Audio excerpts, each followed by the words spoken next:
is the problem, this is a serious Indian problem. I am not interested in Anna Hazare, I am not interested in Indira Gandhi, I am not interested in Narendra Modi. So 42 people in one assembly are people with established crime behind them. I do not trust anybody's ethics and morals. Leave this, it's not worked. We have reached a time in our nation, right now we need to shake up people and tell them, if you don't do this, we're going to hang you. Somebody needs to do this. We understood that there should be an economist or a businessman should be a leader, right? That is what we are trying to understand here. Now, my question is… No, I'm not only talking about a businessman becoming a leader. I'm talking about business moving into the leadership. There's a difference between the two. For example, you said, Guruji, you said that any businessman, he won't have prejudice or he might not have any morals or… I don't know. What I think is, any businessman will definitely have his own ethics and morals, he would be running his own business. No. I'm telling, I do not trust anybody's ethics and morals.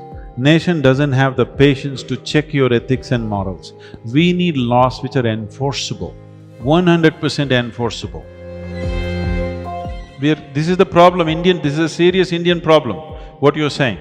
This is the problem. We go on talking about morality, we go on talking about charity, sharing. Leave this, it's not worked. That is socialism, it's not worked. Isn't it? It worked only when there was strong bonding in communities. Among their own castes, among their own creeds, they supported each other, they shared and they did things. That bonding is gone. Now that system will not work. Sadhguru's question is, for everybody's hearing, can 19th century politics and 21st century economy coexist unless one of them being compromised? It is very wrong to think we are doing 19th century politics. We are doing 20th century politics. You are just having a taste of 21st century politics and it's leaving a distaste in our mouths. So this is 21st century politics. Never before anybody had ever imagined for an assembly seat, somebody is going to spend 25 crores or 50 crores is an unimaginable thing even 10 years ago. So it is purely 21st century politics, not 19th century politics. The question is, what are your views on Anna Hazare? Sadhguru, he asked you, I'll certainly give my views if they ask me, but Sadhguru, you must respond. My interest is not Anna Hazare, my interest is nation. I am not interested in Anna Hazare, I am not interested in Indira Gandhi, I am not interested in Narendra Modi, I am interested in this country. Country means people. So, I went to Hazare's meeting when he was fasting and I also spoke there and supported them in so many ways. I never see Anna Hazare as a solution. I don't. But it is very significant that somebody is playing that role of bringing that awareness, firing up the whole nation towards a cause. There is no question of the significance of his role, but at the same time we should not overplay this role. Because this Jan Lokpal, whatever we're talking about, you can pick 100 holes in it. You know, you want corruption to go, you want people's awareness to come to it, that's perfect, no question. But now, if you bring a law which supersedes every other law, you will have big problems.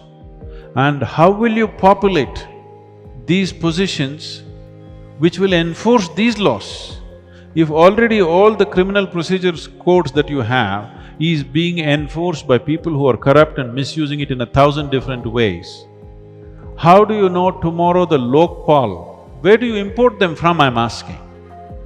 Once again, everybody will try to get into Lokpal now. Everybody is trying to get into the parliament, everybody is trying to get into the, whatever the system. Now once you see this is the power, if he's saying in Andhra Pradesh 42 elected representatives, is it? Or people who stood for election, who are criminals, or they got elected. Most of them were elected or… Okay. So 42 people in one assembly are people with established crime behind them. Tomorrow, after 10 years, they will all understand Lokpal is the place to be, Parliament is not the place to be, and they will all enter that. And with such sweeping powers, it will become a very dangerous force. But I don't believe what he is doing is right, but it is appropriate. Right now it is needed. Right now we need to shake up people and tell them, if you don't do this, we're going to hang you. Somebody needs to do this. And he is doing that, hats off to him, he's managed to somehow. But it's a limited role. He and people around him must understand, it's a limited role. If you stretch it beyond that, that will become the problem. We have reached a time in our nation where the question is not about who is corrupt. The question is about who is not corrupt, unfortunately. If the question was who is corrupt, it would be easy to fix it. The question is who is not corrupt. One Jayaprakash Narayan is a shining example. It is fortunate that we are sitting with him here, but it's unfortunate, it's very unfortunate that somebody who is not corrupt is so important for us, because millions of them should have been not corrupt. But now we have brought this nation in 65 years. 65 years ago, people were willing to walk on the street and throw their lives for this nation. Today we have brought this to a point where a man who is not corrupt is a celebrity. We have to change this. We have to make Jayaprakash Narayan an ordinary citizen of this nation. Absolutely, Sadhguru. What is the minimum requirement has now become the maximum qualification, unfortunately. You're absolutely right. Sadhguru, I think it's a wonderful blend of spiritualism with pragmatism. It's rare to find a spiritual leader give us such absolutely compelling See, I'm trying to logic. bring him down, he's trying to praise me. Such compelling arguments and response to real challenges of life. Thank you, Sadhguru, for that reality check. Thank you very We are much. deeply grateful to you for this interaction.